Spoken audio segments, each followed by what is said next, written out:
বাংলাদেশের বিপক্ষে 2 match test সিরিজের জন্য 17 সদস্যের দল ঘোষণা করেছে পাকিস্তান ক্রিকেট বোর্ড।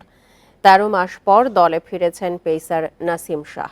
প্রিয় নম্বর সেট করে বিকাশে সেন্ড মানি করুন ফ্রি।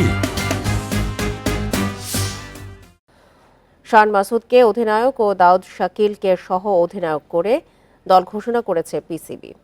সবশেষ টেস্ট সিরিজের দল থেকে বাদ পড়েছেন ইমামুল হক, ফাহিম আশরাফ, মোহাম্মদ নওয়াজ সহ 5 ক্রিকেটার।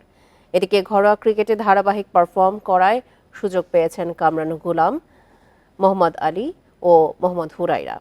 ফিটনেস সাপেক্ষে রাখা হয়েছে আরেক পেসার আমির জামেলকেও।